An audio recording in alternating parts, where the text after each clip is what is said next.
up? Brad Layden Johnson here with a really good email reply, and well, the email reply is subject to how good it becomes, but I mean the email was good that I'm doing the reply based on.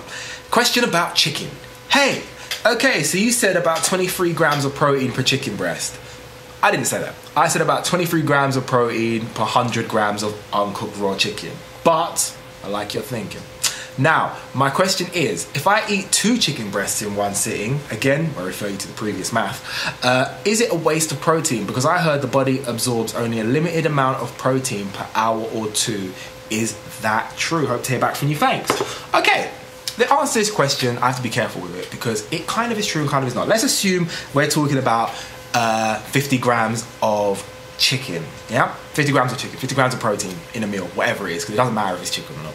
If you eat 50 grams of chicken and 50 grams of protein in a meal, your body possibly won't be able to get all of it out of it. And by getting all of it out of it, I mean utilize all of the available protein for muscle synthesis. Some of that will be stored, well, regardless, some of it will be stored as fat, but it won't all go to where you need it to go for the reason that you're eating protein most likely. This is one of the reasons that many people see flaws in the intermittent fasting program, because it means a lot of the time your body may not have sufficient protein available for maximal anabolism and muscle protein synthesis. But I would go back again and say we're talking on really, really minuscule degrees here. We're talking really small amount, tiny amount of, you know. So it's best to eat about 30 to 40 grams of protein per meal if you can work that out, if that's for ideal. But calm down. It's not that big a deal. And it depends what you're eating the protein for. If you're on a diet, such as my cutting calorie calculator's diet of 1.25 grams of protein per pound of body weight, the protein levels are sky high. They do not need to be that high for muscle protein synthesis. There's no need for it to be that high. There's way too much protein for that. The reason the protein level is so high is because it allows you to eat more food and at higher calorie levels than you would if that was instead from carbs. If you eat a really high protein diet, because protein, the body utilizes protein poorly in comparison to carbs, even more in comparison to fat, it means that you can have more calories and still be at the same weight. For instance, a person will likely find, for different people it's different degrees, that if you eat 1,000 calories of protein, you will have less energy after that, so as in less muscle, less fat gain and less available calories within the body than if you ate 1,000 calories of carbs. That is just the way in which the body handles those macronutrients. So if that's the case, your high protein is just to allow you to eat more and feel fuller and still be able to cut and lose weight. In that way, don't worry about eating too much protein. If you are eating a protein diet that's really low, let's say you're only eating 50 grams of protein a day, which is a low protein diet for our bodybuilding, muscle building parameters by any standard. If you're eating 50 grams of protein a day and you only have one meal with 50 grams of protein a day, might be a problem. Let's say let's change that. Say you're eating 80 grams of protein a day and you're 200 pounds in weight. And you're trying to bulk and build as much muscle as possible, and you eat it at one point in the day, you have your one protein meal and then you're done, you don't eat anything else today.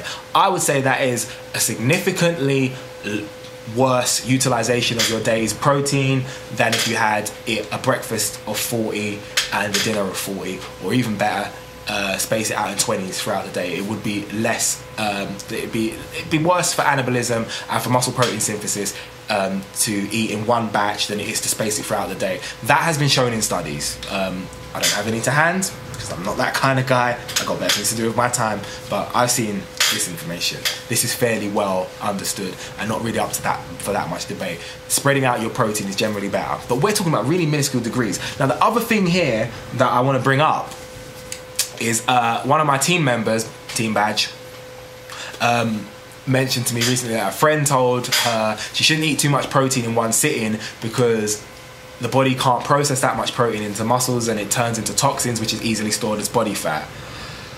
Now that is witchcraft and alchemy and swords and shields and hubble bubble boiling trouble. It's nonsense.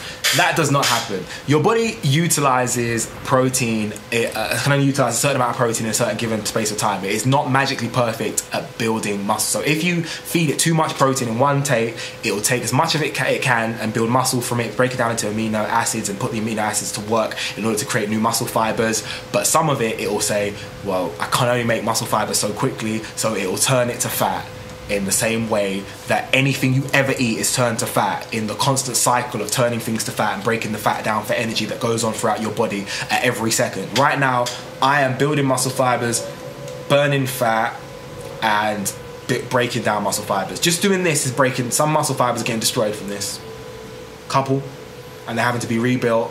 At the same time, this energy, because I'm not eating at the moment, where's it going to come from? It's coming from what's in my stomach a little bit and fat around here. That's the constant goings on of your body. You have to understand that everything you eat turns to fat, some of it. So it's more ideal to space out your protein. But on the level of protein that I have most of my team on at the moment, the ones that are cutting anyway, it's so high.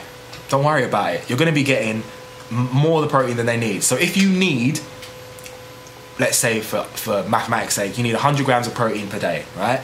And you eat a breakfast with 50 grams of protein, a mid-morning snack with 50 grams of protein, a lunch with 50 grams of protein, and a dinner with 50 grams of protein, you can say, oh my God, so much protein throughout the day wasn't used for muscle synthesis, but you still hit all the numbers that you need. And the idea that just because you ate too much protein, it's gonna magically turn to fat, whether you're at a caloric deficit or not, is of course ludicrous. It's gonna turn to fat because everything you eat turns to fat, but the overall net effect will be fat loss because you haven't got the calories sufficient to build a net greater amount of fat than you burn. Hopefully there's been some help. I think I've covered every possible topic on that, and I think that's a pretty thorough email reply. So it turns out it was a pretty good email reply. Any queries or theories, suggestions, anything, let me know. Other than that, like the video, like my Facebook, follow me on Twitter and Instagram, and of course subscribe. Oh yeah, bradjohnson@gmail.com to get things to me. Yeah, peace.